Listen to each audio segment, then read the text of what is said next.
Good morning on this Sunday, October 11th, and welcome to the Georgia Gang.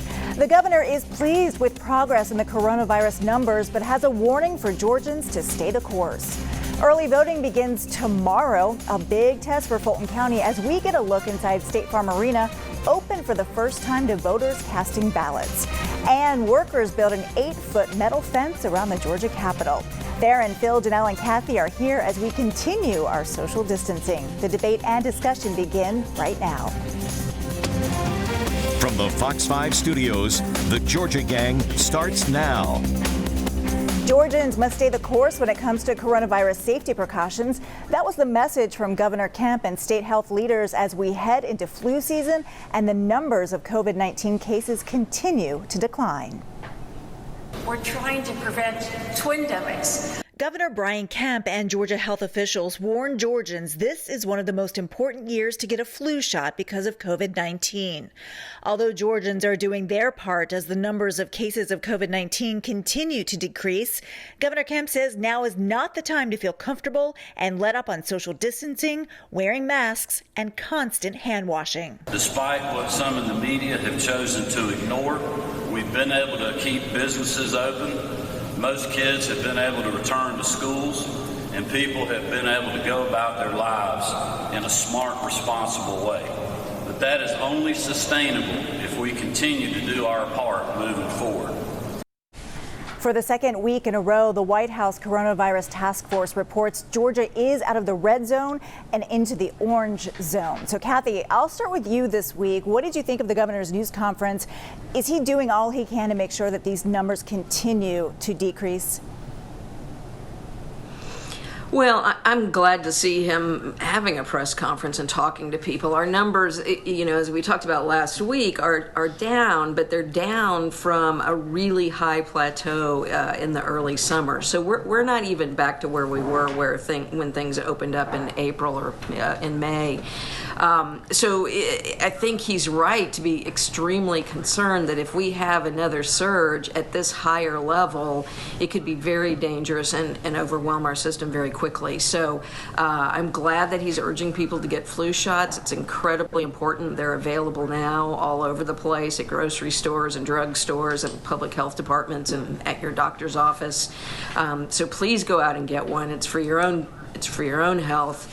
But he needs to keep communicating to people. And then we need to have some consistency. I'm sure we'll talk about the weddings that have happened where people were in violation of the orders and other kinds of things. Don't get tired. Stay vigilant. We've got to stay on top of this. Janelle, we know that these numbers can turn just as we saw this summer. But what else should state leaders be doing? I think it's just following the guidelines. I tell you, I get so many calls from people that are in New York and California, my friends over there who are just like, I wish we lived in Georgia, because they're going through a lot in those areas because they haven't balanced the health as well as the economy as well as we have here. Overall, the state is doing well, and it was a simple way of doing it. We understood the virus was here. He provided us with the proper guidelines in order to follow them, and then people followed them. And that's what it was. People took personal responsibility, and they followed the guidelines. And they did what they had to do, and that's why we're where we are. So I think that as long as we keep it up, things will be good, and I look forward to seeing us come out of this on top. Phil, this week an anonymous teacher and a teachers group, the Georgia Association of Educators, they filed suit against state leaders and local school boards, saying that they provided really no standards to meet when it comes to keeping students, administrators, and teachers safe. What are your thoughts about this lawsuit? I thought that the lawsuit, as you say, was generated by the Georgia Association of Educators. Who are they? Well, yeah, they're the left-wing affiliate of the National Education Association, and they playing from the Democratic Party playbook, and they don't like in-person, and there's reasons pro and con, but I think it was more of a political lawsuit, and if you've heard me on the show many times, I'm in favor of in-person teaching, K through 12, and in the college system, and it's so necessary. Yes, we are offering virtual learning. They're doing that in Paulding County, but I'm not surprised, and I'm glad, and we'll probably be talking about it more. I'm glad more school systems are looking at getting more kids back in with the proper safety protocols. On that note, Theron, should the governor and state school superintendent Richard Woods, should they be providing more guidance to public schools on, how to keep these kids safe? Well, what's difficult with this, Lori, is that they cannot comment on pending litigation, and so we don't really know what they're planning to do. However, I will say this: I come down on the side of the teachers on this, not getting into a partisan battle about the lawsuit. Our teachers are some of the most overworked and underpaid people in the world. And how many of us think back to the great teachers that we've had over our years and how we probably still talk to them to this day, many of whom are probably retired now. And so we've got to make sure that we give them a very secure and safe environment to teach the kids. And more importantly, we got to make sure that the parents feel comfortable sending their kids back to schools, and the teachers have got to make sure that they're communicating with the parents to make sure that they're doing all the things that they're supposed to do to decrease the coronavirus spread in Georgia. Janelle, Atlanta Public and DeKalb County schools are considering possible options for students to return safely, but both sides of this debate, they're not giving up. Some say it's just not safe to return. Others want kids in school 5 days a week. If they offer, some type of virtual option, is that enough to please both sides? Well, I tend to lean on the side of parents. I understand the teachers and then the administration has their own way of doing things. But when I think about the parents, and I've spoken to a number of them, there's a huge decision they have to make. The first one is, do we continue to have our kids at home with the lack of social interaction, staring at a computer screen for 10 hours in a day, or do we bring them back to school and, possibly risk them possibly getting sick due to the virus, but at the same time they also get, their social skills and proper education as well. So I think personally, I feel like the reward of having a quality education, of having increased social interaction, and the reduction of long-term anxiety as well as fear that these kids are building up by sitting in their homes, I think that is greater. That reward is greater than the risk personally. And so I really do want to see our kids get back to school. I know there's a safe way to do it. There are schools that are doing it safely. And so I think we should continue to push for in-person schooling. And some of the schools that are doing it safely, Kathy, are some of the private schools, and they are requiring kids to wear masks. Can public schools make the same request? I mean, no mask, no in-person school, because we know as more kids return to classrooms, there's a good possibility the numbers of cases will increase. I don't know of any legal barrier to the schools requiring kids to wear masks. I think it's for their own safety. Kids get sick too. We've had children die here just in this state that have contracted COVID. So it's in everybody's best interest to do that. I think one of the things that we need to be striving for here in Georgia and certainly across the country, but that's another topic, is that, the governor and public health people need to be establishing a baseline for transmission in a given community, and we ought to learn how to throttle on and off, right? If your county is in the red zone, whatever that number is, then everybody needs to retreat a bit, and that may include having kids be working from home. And if a school system is trending toward the green zone, then there should be some way for kids to get back to school every day. We're going to have to adopt that kind of flexibility because this isn't going to go away this year in 2021, in the early part of 2021, till there's a vaccine at least. And so I think the time now is for the governor to start helping us as a state understand how to throttle on and off. And there's been a reluctance or, an inability to do that. And I think the time to start now, and I think starting with schools, would give school systems, a way to sort of settle the divide about this. All right, we'll leave it there because we still have lots to talk about. Believe it or not, early voting starts tomorrow across Georgia at some unconventional places. We'll discuss straight ahead.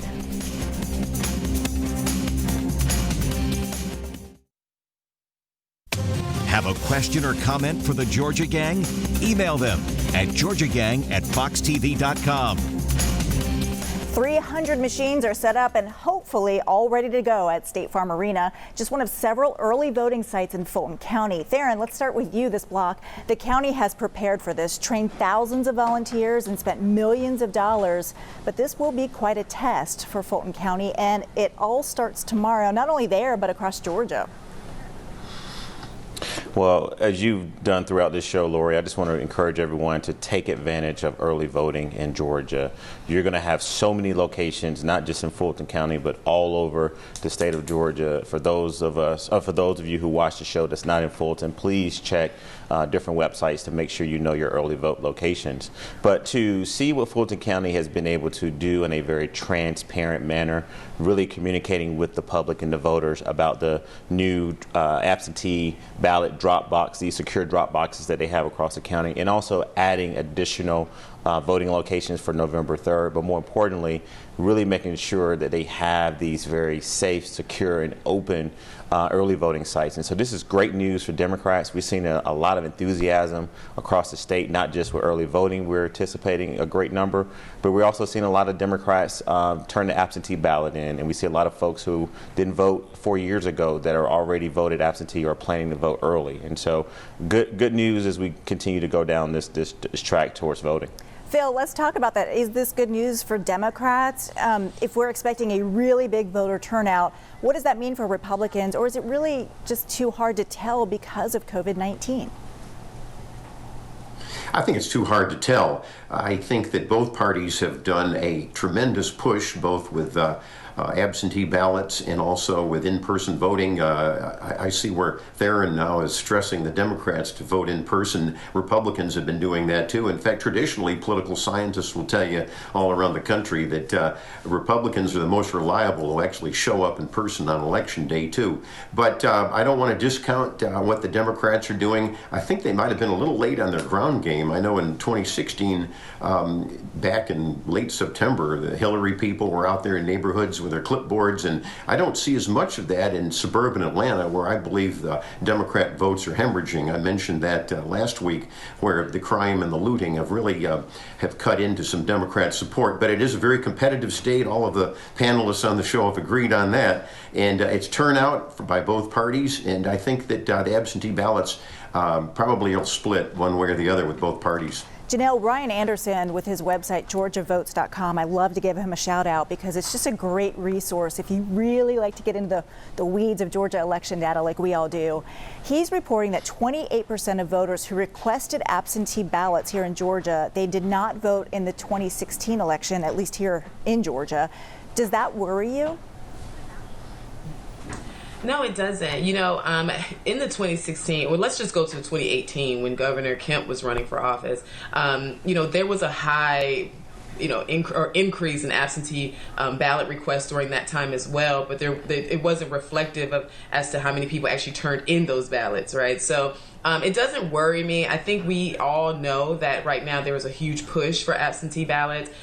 We know that there's a virus here, so a lot of people don't feel comfortable voting in person. But I'm more so interested to see what the data reflects as it relates to people who voted in person during that first week of early voting. I mean, I plan to go vote. So if that number is a high turnout there or even equivalent, I think that's where we really should be looking, to be honest. Kathy, what do you make of those numbers? What do you think about the Democrats? I think the Democrats are doing really well. You know, the first opportunity to vote came probably in the last week to 10 days with people who requested absentee ballots, right? That's the first wave of ballots that went out on Monday. People will be able to show up and do early voting. Of the absentee ballots that have come in, what we're seeing is a trend. About 60% of those ballots returned are people who pulled Democratic primary ballots. So that's an incredibly good number for Democrats just putting ballots in the bank, right? Now, you know, it could be that we'll see over time that absentee ballots from Republicans will come in and even that out. But I don't actually think so, because when we saw the performance of Democrats in the June primary, it was really a groundswell. And primaries are weird here in Georgia. You know, they don't tell you a lot, except the mass volume of Democrats that showed up to vote was an unprecedented advantage. The other thing that we have to keep an eye on is that there are about 800,000 newly registered voters from 2018. That's an astounding number, 800,000 newly registered voters. 49% of those voters are people of color, and about 46% of those voters are voters under the age of 30. Both of those groups have a tendency to vote for Democrats, so that's another perhaps 400,000 or more, because you're not counting other voters who might be trending Democratic. So I think right now the momentum is with Democrats. Okay, we'll see if those newly registered voters will show up at the polls. I do want to talk about one of the races that voters are deciding. Polls show it's still a really tight one between incumbent Republican Senator David Perdue and Democratic challenger Jon Ossoff. A Perdue PAC is committing another $5 million to spend in Georgia aimed at undecided voters. Phil, weigh in on what we're likely to see the next few weeks in this race. Well, the Ossoff-Perdue race has tightened, as you point out, with Perdue, of course, being the incumbent, and you always have to give, in any race, the incumbent a slight advantage. I think that Perdue is starting to land blows on Ossoff and vice versa. So I did get a kick out of the fact that Ossoff was endorsed by the Communist Party, and I'm going, what? Why doesn't he repudiate that quickly? I mean, that's outrageous. But anyhow, I think that, again, I will have to say that Perdue has a great likability factor for the last 5 years that he's been in office, and that is important along with your party identification too. So I'm thinking that David Perdue will probably win by a couple points. Theron, just weigh in. I have about 20 seconds here. Yeah, I think the one thing we don't get a chance to see a lot, Lori, is because we are, in Atlanta, and we definitely want to be safe and not travel much. But I'm hearing that the Jon Ossoff campaign is doing a phenomenal job in rural counties all over the state. And so places like Savannah, Augusta, Athens, where I'm from, even north up in Rome and Gainesville. I mean, he has a true statewide campaign, not just with television ads and digital. And so I think that's going to be one of the things that is shocking in this race when it's all said and done. And that's why you see the incumbent Perdue, Senator Perdue, spending an additional $5 million, not because he believes he is winning this race handedly, but he believes that he's struggling right now and it's tightened, and that if he doesn't spend this money, that Ossoff can actually probably pull an upset here. All right, thanks everybody. Coming up, the Georgia Capitol gets a security upgrade, and some aren't very keen on an 8-foot metal fence that will surround the Gold Dome. We'll discuss straight ahead. Join the discussion on the Georgia Gang Facebook page and watch past episodes on the Georgia Gang YouTube channel. Workers at the state capitol are busy putting up an 8-foot fence that will surround the Capitol. Phil, when I first saw this headline, I just assumed that this was a temporary fence after the protests and the riots this summer. But this isn't temporary. Do you think it's needed? Lori, this is a sad commentary on Mayor Keisha Lance Bottoms' Atlanta and the fact that she's handcuffed the police. She fires policemen without due process if they're involved in shooting cases. If you drive around downtown Atlanta, you can see public urination, open drug use. The police admit their arrests are down. The rioters had trashed the Georgia Public Safety Building. No wonder we have to put up a fence around the state capitol. There's been threats. We have to protect where we make the laws and where we have our executive offices. Theron, considering what happened in Michigan this week, do you agree that there should be a fence around the state capitol like the one that's being built? Well, I totally disagree with my friend Phil trying to blame the state making a decision to spend $5 million of taxpayers' money on Mayor Keisha Lance Bottoms. The governor in the state, they make their own decisions of what they want to do. So I'm going to definitely push back that Mayor Bottoms has nothing to do with that. And then Phil, also, I know you're talking to a lot of police officers. They tell me you're talking to them, and I talk to them too. And the mayor has come out and said that public safety is a big concern of hers, and she realizes that she's got to make sure that she rebuilds this culture that once existed in the police department. So I just want to really push back on this notion week after week blaming every single issue with crime on the mayor. I mean, it's a team effort, and I believe that Chief Bryan and the mayor is doing everything they can to make this city safer. Now, to move to this $5 million plus to be spent on building a fence at the Capitol, I think the way I read it, Lori, is not just the state Capitol. I think they're planning to do upgrades to the governor's mansion and maybe other buildings as well. I've seen the state troopers, the men and women who put their lives on the line, standing out there sort of as a human barricade when we saw some of the peaceful protesting that was going on.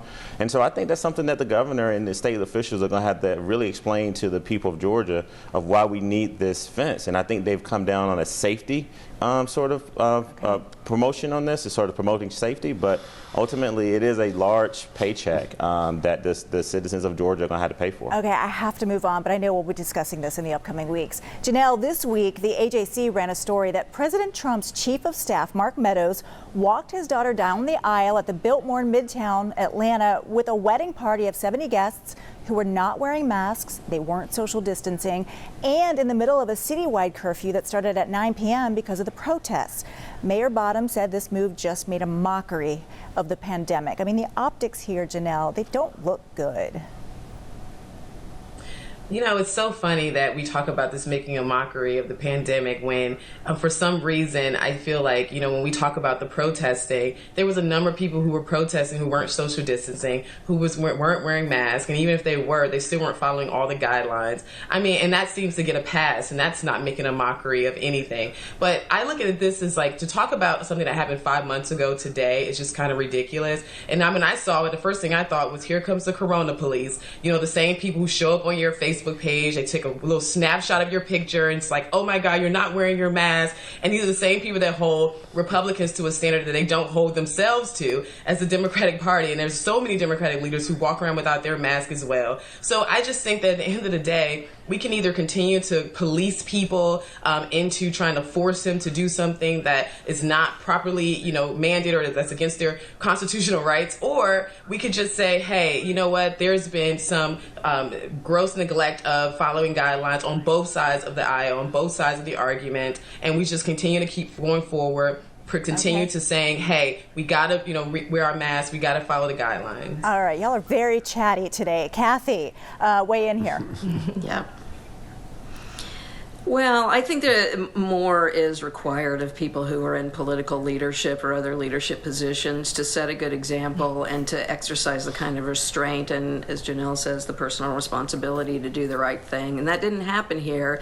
And, you know, mostly of concern are the people who were working there who had to clean up afterwards because it ran late and then had to go home, you know, after the curfew and perhaps risk, you know, other things happening to them. Thankfully it didn't, but it could have. All right, thanks everybody. And coming up, we'll have winners and losers. Stay tuned.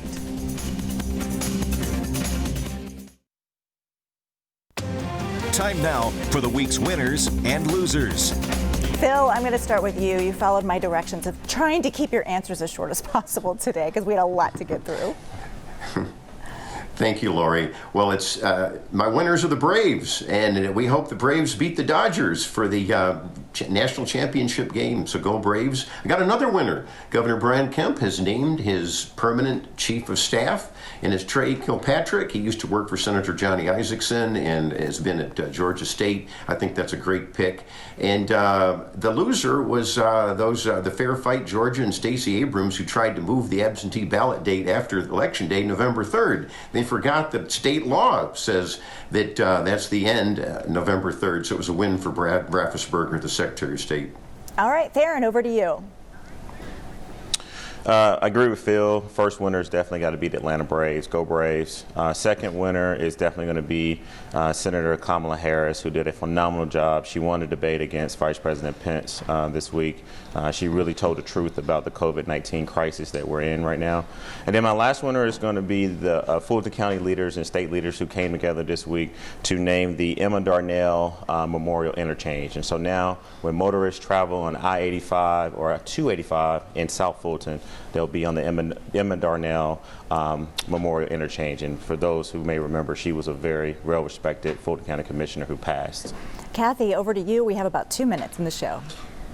Okay, thanks. I just want to send our condolences to the family of former Atlanta Public Safety Commissioner George Napper. He passed away earlier this week, and he was just a great man, somebody I worked with on a LGBT police advisory board back in the early 90s when nobody would listen to us, and he gave us a seat at the table and did some really good things.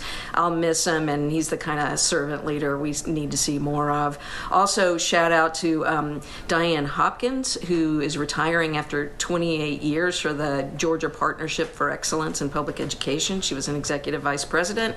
And Phil, the Communist Party has refuted the claim that that they endorse John Ossoff. They don't endorse anybody that's not a communist. There's your fact check. All right, Janelle, over Good to hear. Yeah. Okay. So I missed my dear friend's birthday last week, but I will not miss it this week. So happy belated birthday to one of my closest friends, Ron Goodbub. He is just a great guy, excellent grassroots volunteer coordinator, and just all of the above. Love him, love him. And lastly, I'm hosting a volunteer day on October 17th. That's next Saturday. And for Angela Stanton King in the 5th District. So please RSVP at Stanton King for CD5 at eventbrite.com, and I will be there. All right, y'all are busy, I know, during this election season, so thank you all so much. Thanks for sticking to your time limits during this last block. And I also had the Braves on my list. I also had Trey Kilpatrick, Phil. I think it was a great pick as the next chief of staff for the governor. Congratulations to him on that position. Thank you all so much for joining us this week, and we will see you again next week. Bye-bye. The opinions expressed in this broadcast are those of the panelists appearing in this program.